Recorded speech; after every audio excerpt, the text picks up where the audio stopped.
dia a todas e a todos. Meus cumprimentos especiais aos componentes da mesa, o presidente, professor e magistrado Guilherme Feliciano e professor Cristiano Paixão. Meus cumprimentos ao diretor da ENAMAT, ministro Vieira de Mello Filho, que estruturou esse evento com diversas entidades fundamentais, o próprio TST, a ENAMAT, a ANAMATRA, a NPT, cujo presidente aqui, doutor Fabiano, está aqui nos honrando, o SINAT também, entidade de grande importância e criada logo após a Constituição de 88, como bem lembrado ontem na cerimônia de abertura. O tema proposto, cumprimento professores, alunos, advogados, servidores, procuradores do trabalho de maneira geral, magistrados do trabalho de primeiro grau, desembargadores, ministros presentes e todos os demais presentes. O tema proposto, 30 anos da Constituição Federal, perspectivas para o direito do trabalho.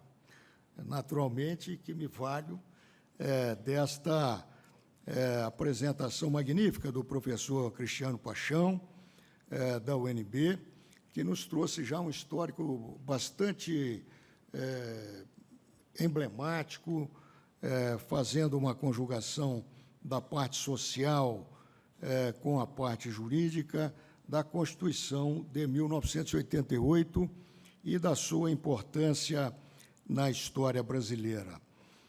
Efetivamente, vou centrar a minha análise na vinculação da nossa Constituição a esse paradigma já lembrado desde ontem, na magnífica cerimônia de abertura, em que tivemos a fala dos diversos componentes da mesa e uma conferência magistral do ministro da Suprema Corte da Espanha, Fernando Valdés Dalré.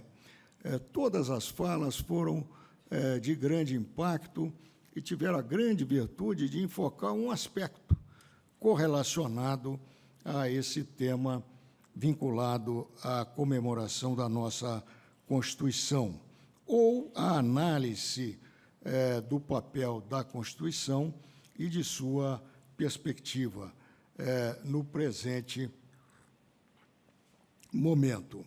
Em primeiro lugar, eu queria chamar a atenção, sempre sinteticamente, é claro, para respeitar o horário, temos ainda um painel importantíssimo logo a seguir, sobre a matriz humanista e social do constitucionalismo europeu subsequente à Segunda Grande Guerra Mundial. Para nós, eu nunca me canso de falar do constitucionalismo europeu, porque nós sabemos, somos latino-americanos, estamos abaixo do Rio Grande e temos uma influência impressionante da matriz cultural norte-americana. Mas o constitucionalismo europeu é, efetivamente, a nossa grande inspiração, se fizermos um estudo científico, acadêmico, universitário e distanciado de uma perspectiva ideológica. O constitucionalismo norte-americano é o constitucionalismo do século XVIII, muito importante historicamente, mas que se manteve, por razões as mais diversas, naquele paradigma, com algumas pontuais exceções. Já o constitucionalismo europeu de após a Segunda Guerra Mundial, ele foi construído após uma experiência traumática de 2 guerras mundiais, com uma profunda maturação histórica, social, cultural e humana, uma experiência de milhões de mortes, uma experiência em que praticamente toda a família europeia perdeu vários entes queridos. Então, isso transforma e enriquece o constitucionalismo europeu de após a Segunda Guerra Mundial, tornando realmente o nosso grande paradigma e que foi absorvido com maestria pela Constituição de 88. Eu sintetizo aqui alguns aspectos desse constitucionalismo europeu, fazendo referência, é claro, às diversas constituições mais destacadas, como a Constituição Francesa, a Constituição Italiana, a Constituição Alemã, posteriormente a nova Constituição Francesa, bem lembrada pelo professor Cristiano Paixão, e a Constituição Portuguesa e a Constituição Espanhola. Esse constitucionalismo, que eu prefiro chamar, ao invés de neoconstitucionalismo, até para não nos lembrar muito do neoliberalismo, que é a antítese do neoconstitucionalismo, prefiro chamar pela sua essência. É o constitucionalismo humanista e social. Então, ele se caracteriza por alguns parâmetros que estão, ora mais fortemente numa Constituição, ora mais fortemente em outra, mas, de maneira geral, perpassam essas grandes constituições europeias que nos serviram de exemplo. Primeiro, a estrutura principiológica dessas constituições como instrumento de afirmação da sua matriz humanista e social. Sabemos que, a partir daí, é que os princípios se tornam fundamentais em toda a ordem jurídica. Em segundo lugar, nesse conjunto de princípios, a ideia e o princípio da dignidade da pessoa humana e, principalmente, especialmente, a ideia de centralidade da pessoa humana como vértice orientador do novo constitucionalismo humanista e social. Centralidade da pessoa humana é tão ou mais importante do que apenas o princípio que nós todos mais mencionamos, que é o princípio da dignidade da pessoa humana, porque a centralidade traduz um comando também para a ordem econômica e social, além de um comando, é claro, para as instituições e as pessoas que compõem a sociedade. O terceiro ponto muito demarcado é o conceito estruturante de direitos individuais e sociais constitucionais fundamentais. Outro ponto também significativo é o status diferenciado dos direitos sociais no constitucionalismo humanista e social.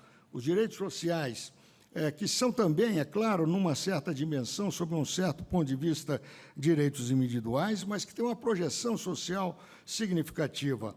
Eles ocupam, como jamais ocuparam antes, um papel exponencial nessa nova fase do constitucionalismo.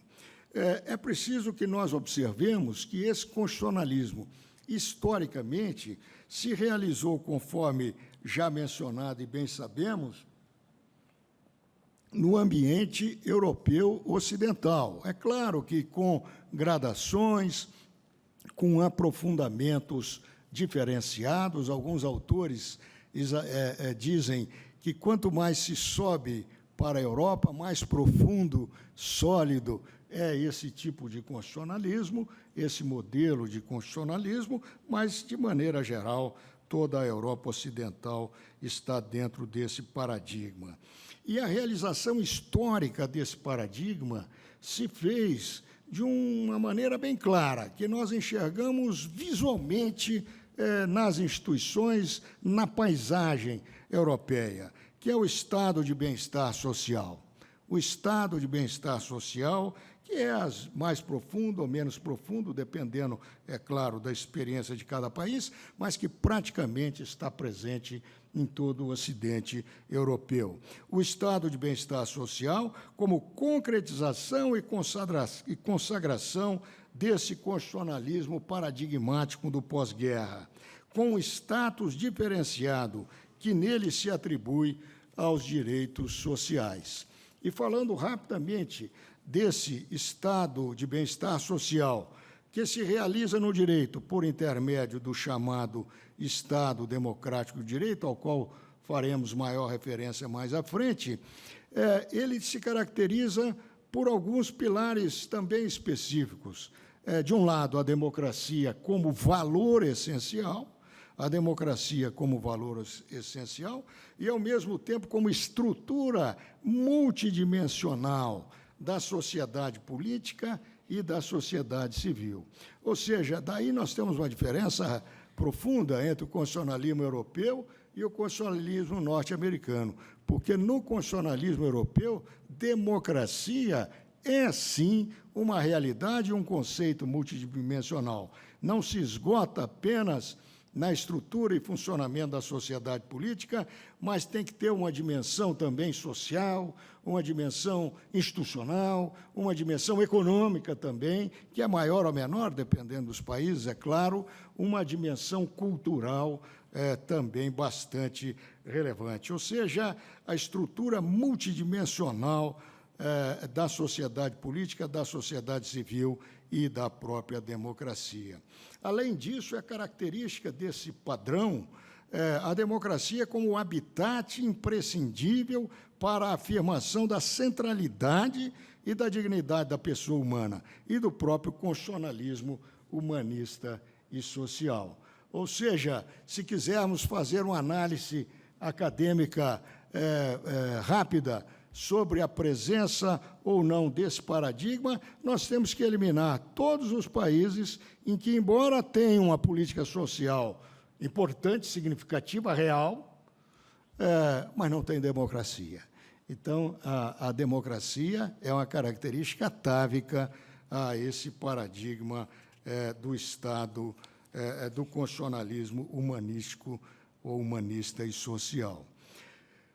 Além disso, quando falamos em direitos sociais, rapidamente temos que lembrar que, naturalmente, não estamos nos expressando apenas com referência ao trabalho e emprego, que é a nossa área e que é o objeto da nossa análise, mas significa também direitos como aqueles bem lembrados lá pelo nosso artigo 6º da Constituição de 88, saúde, educação, trabalho e emprego, alimentação, segurança, seguridade social, moradia, transporte, entendido como transporte público, transporte generalizado, de massa, cultura, lazer, sem contar a proteção sempre distinta à mulher, à maternidade, à infância, à juventude, aos idosos e aos desamparados. A Constituição brasileira, no seu artigo 6º, foi capturando esses direitos sociais ao longo da sua história. É muito interessante isso.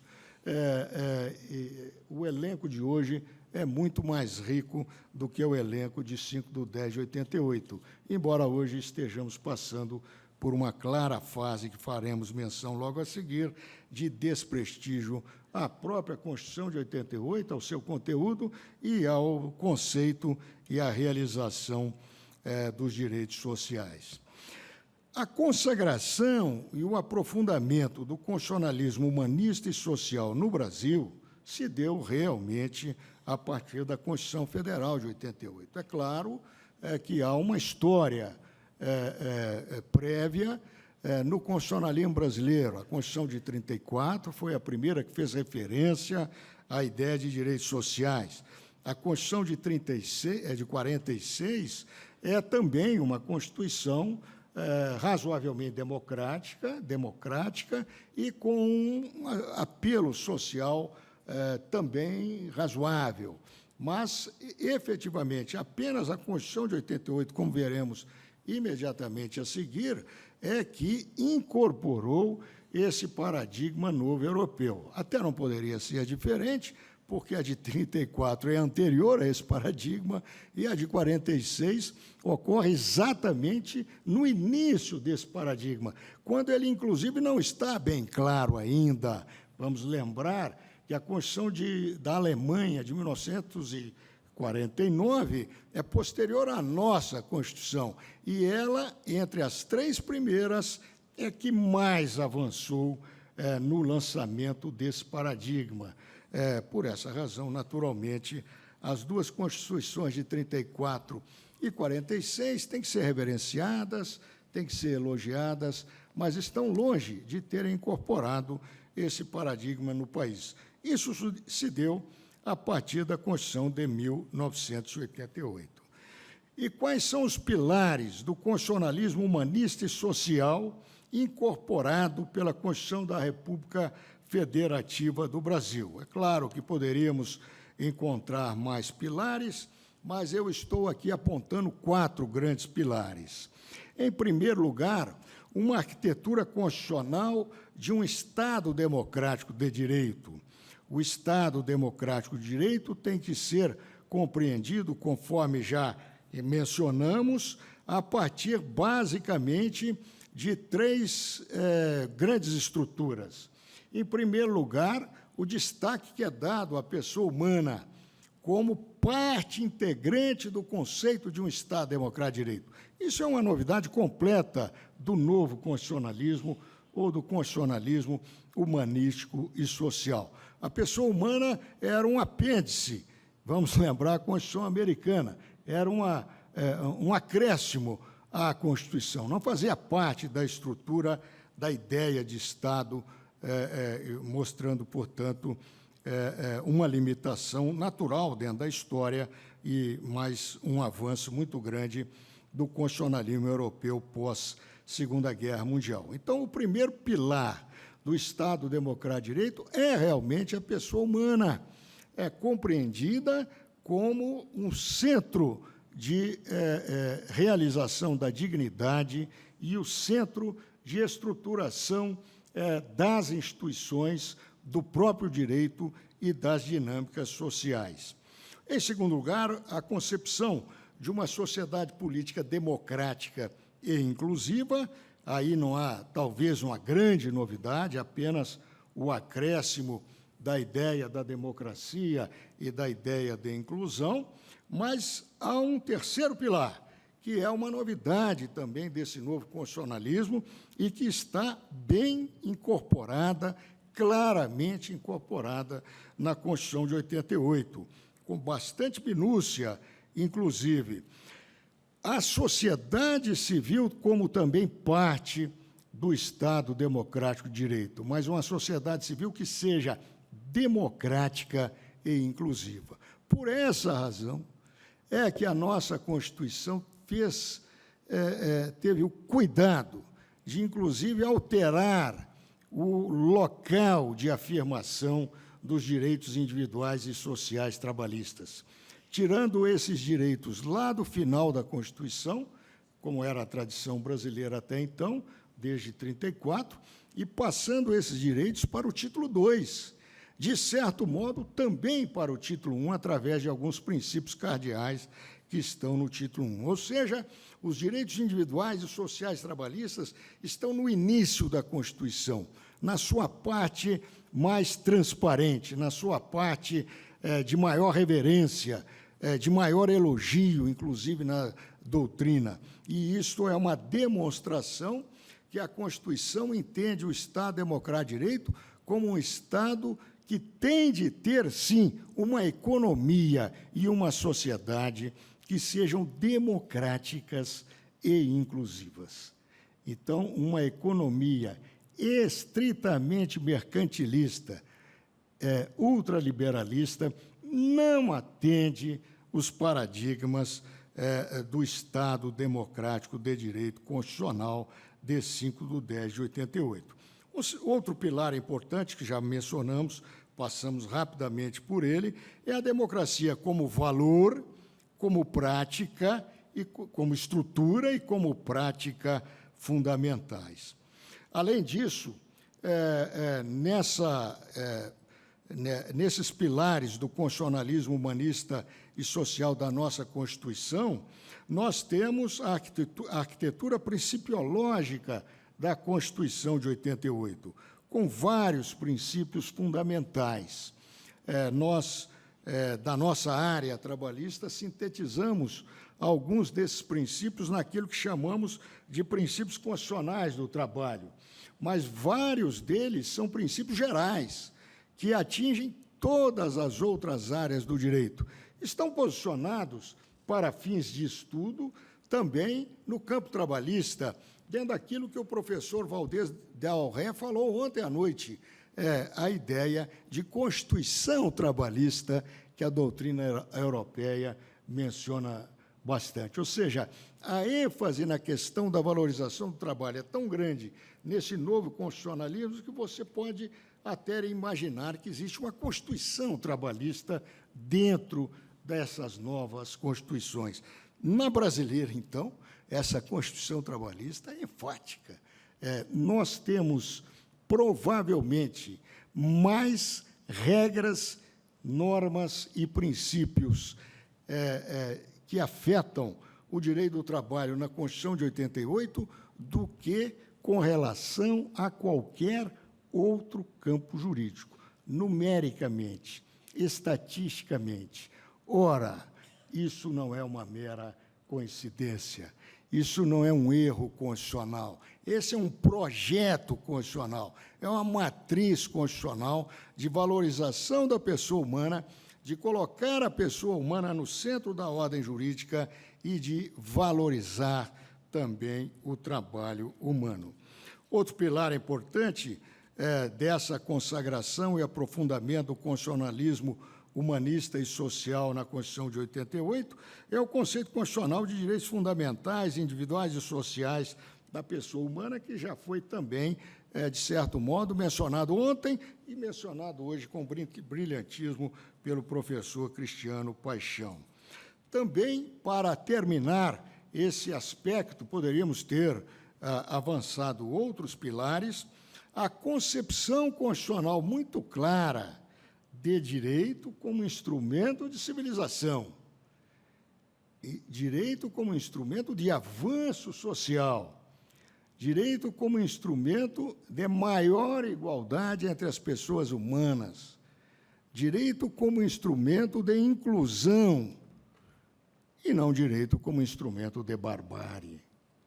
Então, este papel, essa matriz na Constituição é muito clara, desde o seu preâmbulo, passando por todos os títulos e nos 4 títulos mais importantes do ponto de vista da vida humana e da sociedade civil, que é a vida e a experiência das pessoas enquanto partes da comunidade humana. Título 1, título 2, título 7 e título 8.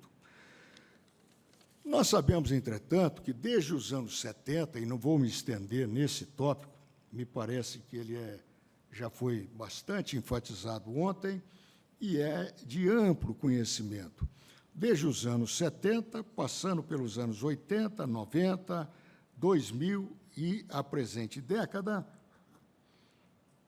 nós assistimos a um processo cada vez mais forte, cada vez mais insinuante, cada vez mais disruptivo, de combate ao constitucionalismo humanista e social. São várias as armas desse combate, são inúmeras as armas, eu levantei aqui 8, mas não vou citar nenhuma delas. Todos nós conhecemos, né, as diversas fórmulas e estratégias de desgaste desse constitucionalismo humanista e social. No plano internacional, várias instituições multilaterais internacionais, mas vou sintetizar numa frase de uma das grandes líderes desse movimento de combate e de desprestígio do constitucionalismo humanista social, que é um movimento forte no Ocidente, não no mundo oriental, de forma alguma não é forte no mundo oriental, mas nós estamos no Ocidente, estamos submetidos a essa influência. E nós, na América Latina, com muito mais força ainda, em face da hegemonia norte-americana sobre a nossa cultura e os nossos meios de comunicação de massa e a nossa própria cultura universitária também, de certa maneira. Trata-se da frase de Margaret Thatcher, referindo-se ao ultraliberalismo ou neoliberalismo, que sintetiza toda essa estratégia. Margaret Thatcher disse nos anos 90, o objetivo não é conquistar o mercado. Leia-se, o objetivo não é conquistar apenas o mercado econômico. O objetivo é conquistar a alma. E eu creio que, lamentavelmente, estamos vivendo a fase em que essa conquista da alma alcançou o seu intento. Sem fazer maiores referências, porque nem teríamos tempo para isso, estenderíamos e talvez escapássemos um pouco do objetivo. Esse combate, esse assédio, esse desprestígio ao constitucionalismo humanista e social, ele, no Brasil, ele chega apenas nos anos 90. É curioso isso. Como tivemos, para os europeus, provavelmente, como tivemos uma ditadura que durou 19, 20 anos, regime autocrático, houve uma unificação das forças políticas para o combate ao regime autocrático. Então, não havia muito espaço para a chegada desse pensamento, que é um pensamento fortemente antissocial. Não havia muito espaço. Isso provavelmente aconteceu em Portugal até os anos 70 e certamente aconteceu também na Espanha, que tinham regimes autoritários até nessa fase. Os regimes autoritários não desapareceram com a Segunda Guerra Mundial, peculiarmente nesses dois países. No Brasil também, o regime autoritário se instala em 64 e vai até 1985. Mas, a partir dos anos 90, esse assédio, esse combate, esse desprestígio intencional ao paradigma constitucional do Estado democrático de direito, ao paradigma constitucional humanista e social, começa a se apresentar. Naturalmente que, na década de 1990, logo após a aprovação da Constituição, de 5/10/1988, o Brasil passa por uma fase curiosa. Tem-se uma Constituição altamente progressista, profundamente social, profundamente humanista, e, ao mesmo tempo, tem-se, na mesma sociedade, um outro movimento no sentido contrário, de desconstruir toda essa matriz de uma ordem jurídica, humanística e social. Esse processo de desconstrução, entretanto, nos anos 90, ele não cumpriu inteiramente o seu intento no Brasil, mas é interessante percebermos, e a palestra do professor e ministro Fernando Valdez Dalré, ontem à noite, foi muito interessante sobre esse aspecto, em que ele mostra em que, dependendo da história peculiar de cada país, os intentos de desconstruir os direitos sociais, eles arrefeciam e voltavam, arrefeciam e voltavam na Europa Ocidental também, estando se vivendo ainda, neste período, uma fase dessa maneira. Também os colegas de Portugal, professores aqui presentes, trataram desse tema, e também os nossos colegas oriundos da América Latina trataram exatamente desse processo de idas e vindas, independentemente da Constituição que caracteriza o país e que seria o topo da ordem jurídica, há sempre um movimento muito forte de desconstrução do paradigma assumido pela Constituição de todos esses países. Muito bem, nós temos, portanto, um processo de desgaste do paradigma humanista e social e uma clara tentativa de se enxergar os direitos sociais, e no Brasil isso é muito claro. Nós que nos livros de direito estudamos os direitos sociais, ora como direitos de segunda geração, foi a primeira expressão que surgiu com Thompson, que é um sociólogo inglês, lá pelos anos 50. Depois substituída por segunda dimensão, um pouco mais perfeita, mais abrangente, e atualmente substituída pela expressão, que talvez seja melhor, de segundo tipo, que são os chamados direitos sociais, inclusive trabalhistas. Todos nós estudamos em todos os livros de direito constitucional mais recentes, dos últimos 30, 40 anos, no Brasil, tem essas tipologias. Entretanto, na nossa pátria, é muito comum se referir aos direitos individuais e sociais por expressões pejorativas. Ou são populismo, ou são demagogia, ou são pura e simplesmente inviáveis. Esse processo de desconstrução é eminentemente um processo ideológico atado a esse pensamento mercadista que, sinteticamente, é traduzido pela expressão do ultraliberalismo.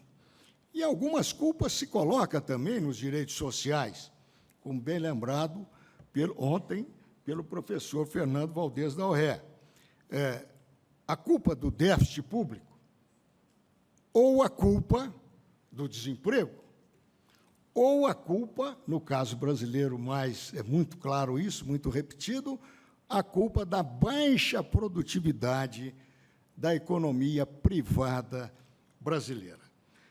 Não vou nem enfrentar essas três acusações, porque sabemos que elas são basicamente, essencialmente ou unicamente ideológicas. Uma vez que, naturalmente, os direitos sociais são conquistas civilizatórias e não exatamente custos. São conquistas civilizatórias. Ademais, a questão do déficit público, ela tem uma série de outras variáveis muito mais importantes a serem examinadas do que os direitos sociais. Se não bastasse isso, os países asiáticos nos demonstram, em mais de 40 anos de história paralela, comparada com os países latino-americanos, que a questão do custo internacional dos produtos internos é uma questão de moeda, gestão do câmbio, que eles sabem fazer, porque não são prisioneiros das teorias macroeconômicas ultraliberais. Não tem influência naquele continente por razões diversas. Ao passo que uma má gestão da moeda torna, naturalmente, os produtos estrangeiros baratos internamente, liquidando a indústria, e caros externamente, com baixa competitividade. O fato é que esse processo de desgaste, lamentavelmente, alcançou um clímax na realidade brasileira, que é essa conjuntura de crise, lembrada ontem pelos palestrantes e bem exposta hoje pelo professor e procurador doutor Cristiano Paixão. Eu faço aqui uma breve síntese, caminhando um pouco para o meu final. 30 anos da Constituição de 1988, estamos nos dias atuais. Perspectivas para o direito ao trabalho. Nós estamos claramente assistindo nos últimos anos a uma conjuntura de aprofundamento. No caso brasileiro, Portugal, por exemplo, teve esse aprofundamento poucos anos atrás e, felizmente, há 3, 4 anos, não sei exatamente a data, conseguiu se afastar desse assédio e voltar, inclusive, até a um estado de espírito mais positivo da própria população, porque o desemprego baixa a autoestima da sociedade e das pessoas. Mas, no caso brasileiro, estamos vivenciando uma conjuntura de aprofundamento do assédio, do esvaziamento e da desconstrução do constitucionalismo humanista e social, em benefício do reforço de uma perspectiva de mercado sobre a sociedade política e a sociedade civil. Como vimos, uma perspectiva que não é definitivamente a constitucional de 1988. Por consequência dessa conjuntura negativa, há um aprofundamento do assédio, do esvaziamento e da desconstrução dos direitos sociais, em particular do direito do trabalho. É interessante observarmos, e também as palestras de ontem e de hoje nos mostraram isso, que o caminho principal de realização e de vitória dessa trajetória de assédio, esvaziamento e desconstrução, são as reformas legislativas trabalhistas. As reformas legislativas trabalhistas são o principal caminho. Elas começaram nos anos de 1980, na Espanha. Teve a primeira, não tão radical quanto as de hoje, mas houve uma reforma. E na Austrália, curiosamente, lá na Oceania, na Austrália, também teve essa reforma. E na Grã-Bretanha, a partir de 79, com o governo Thatcher.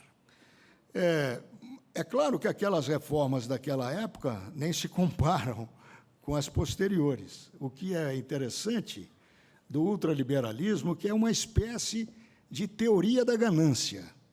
Não há limite. Se rebaixa o patamar civilizatório, naturalmente há uma resistência da sociedade, mais à frente se arregimentam forças, se aproveitam de alguns fatos e se rebaixa mais um pouco o patamar civilizatório. Então, na verdade, o que se percebe é que as reformas vão aprofundando o seu viés de derruição dos direitos sociais.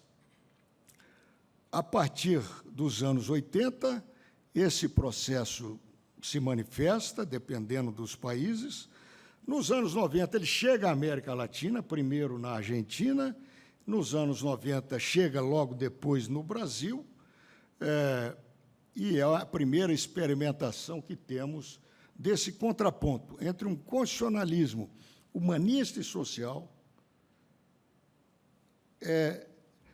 sendo fustigado de uma maneira severa por uma ideologia eminentemente anti-humanista e antissocial.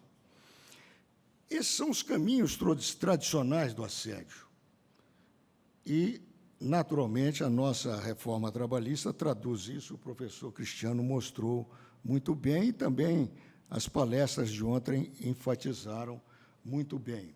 É claro que na reforma trabalhista brasileira há alguns pontos corretos, evidente. São tantas mudanças, são várias dezenas de mudanças, que o fato de se dizer que o empregador não pode começar as férias do empregado antes do feriado ou do domingo é uma mudança positiva. Mas eu, como magistrado, digo a vocês, já fui relator de mais de 100 mil processos na minha vida de magistrado. Nunca vi esse caso, porque eu acho que é uma coisa tão exótica, alguém colocar o indivíduo de férias sábado para perder já o domingo. Eu acho que nenhum empregador faz isso, né? É positivo, mas é quase que algo sem um efeito prático significativo. Mas o fato é que as medidas negativas, as medidas antissociais, as medidas de concentração de renda, de derruição de direitos, são mais significativas na lei aprovada e vigente no ano de 2017. Mas, infelizmente, há caminhos novos nos últimos anos desse assédio, desse esvaziamento e dessa desconstrução. Esses caminhos novos também são bastante preocupantes.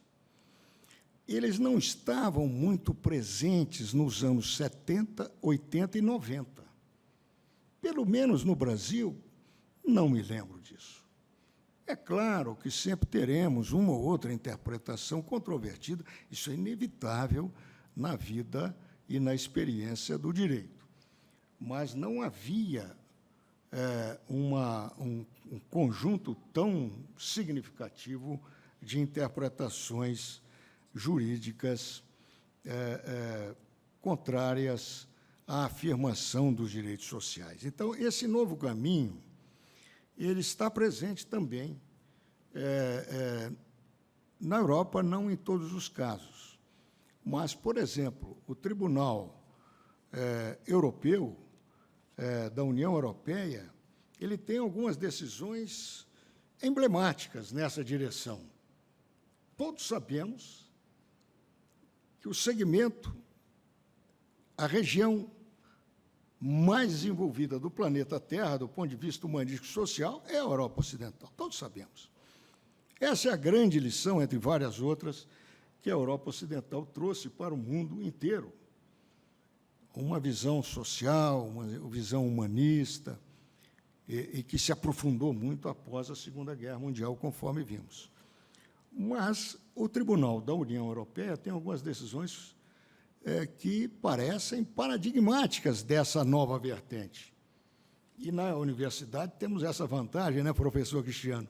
Os alunos querem estudar temas novos. Eu tive uma dissertação defendida no ano passado, com a participação, como co-orientanda informal, da professora Lorena Vasconcelos Porto, do MPT, e que é uma europeísta, talvez a mais importante do Brasil, conhece a fundo a realidade europeia, fala 4 línguas europeias, isso facilita também. E, nesse estudo, se examinaram várias decisões do Tribunal Europeu em que isso se confrontava, a visão mercadista, a visão ultraliberal e a visão do Estado de bem-estar social, do Estado democrático de direito, dos direitos sociais. Eu pego apenas uma decisão relativa a um caso da Suécia, que é um dos países mais avançados no Estado de bem-estar social, em que houve a contratação de uma empresa da Europa Oriental, que tinha e tem uma legislação trabalhista e previdenciária muito mais singela, muito mais precária, vamos dizer assim, e essa empresa, curiosamente, foi contratada e levou para dentro da Suécia a legislação dela lá, no país de origem, pagando salários vilipendiados para o padrão sueco. Naturalmente que a organização sindical sueca entrou com a medida e perdeu, com o argumento conjugado da utilização do princípio da proporcionalidade e do princípio da livre contratação. O princípio da proporcionalidade não é muito usado pelo constitucionalismo americano, mas o princípio da livre contratação é muito usado para não declarar inconstitucionais 26 leis estaduais antissindicais, que consideram que a presença dos sindicatos e a sua luta por fazer a negociação coletiva são fatores que conduzem ao prejuízo ao princípio da livre contratação. Então, nós percebemos um segundo caminho, e esse caminho é, de fato, bastante preocupante. O surgimento de interpretações jurídicas totalmente adversas a essa matriz constitucional, humanista e social, e que têm se tornado cada vez mais importantes em diversos exemplos de países diferentes e também acabaram atingindo a América Latina, conforme se sabe.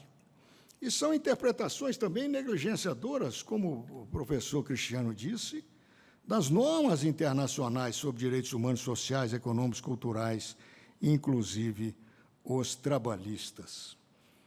Isso abre um novo vértice de avanço do ultraliberalismo que não havia, pelo menos na América Latina, nos anos de 1990, que é um vértice dentro das instituições do Estado, que não são parte do poder executivo nem do poder legislativo, que são mais politizados, naturalmente, que são mais influenciados pelas conjunturas, naturalmente, mas instituições que não deveriam ser influenciadas pela conjuntura porque tem garantias constitucionais sólidas exatamente para assegurar a preservação da Constituição humanista e social.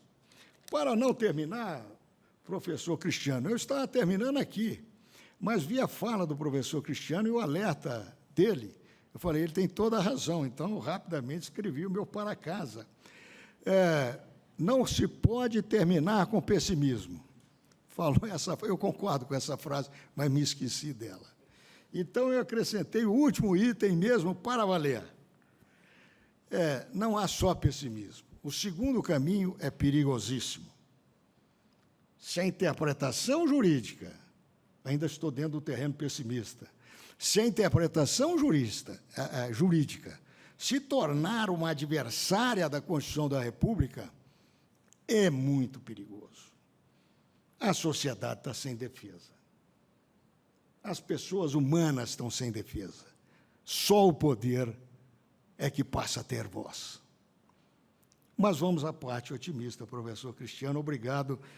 Eu, como bom ouvinte, rapidamente termino aqui em 2 minutos, falando em caminhos de afirmação da Constituição Humanista e Social de 88, mesmo nessa conjuntura bastante negativa que enfrentamos.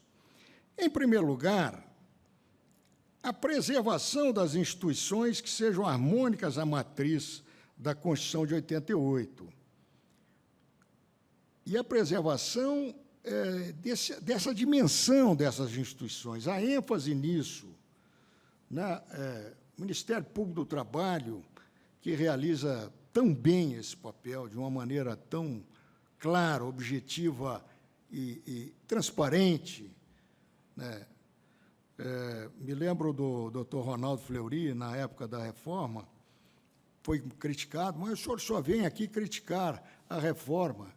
Falou assim, olha, é a Constituição que me manda, e ele tem a Constituição de cor, ele leu 2 artigos, vocês mudaram para outra pergunta. Ou seja, está escrito na Constituição, é função institucional do Ministério Público do Trabalho. Felizmente, temos expresso na Constituição esse papel.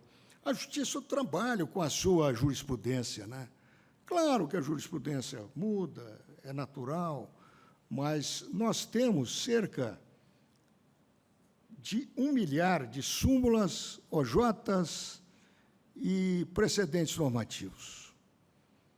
Evidentemente que alguns serão afetados ou foram afetados por essa avalanche de modificações, mais no sentido mercadista. Mas nem toda a jurisprudência foi afetada. E todas as normas, obviamente, podem e devem ser interpretadas. A preservação também, e aqui faço uma homenagem à Universidade brasileira, nós temos professores, um grupo de universidades públicas que são mais de 130, e temos as universidades privadas, que aí são algumas centenas. Então, é a academia, é a ciência, a preservação e o incremento dos estudos científicos sobre a matriz constitucional, humanista e social, que é um papel muito feito. Todos nós 3 somos professores universitários, e sabemos, isso é fundamental. A preservação e... Assim, os professores estão aplaudindo, com a razão. Eu que vivi os anos 90, sei a importância da universidade. A universidade é que preservou a Constituição de 88 ao lado do Ministério Público, da Justiça do Trabalho e da Auditoria Fiscal Trabalhista.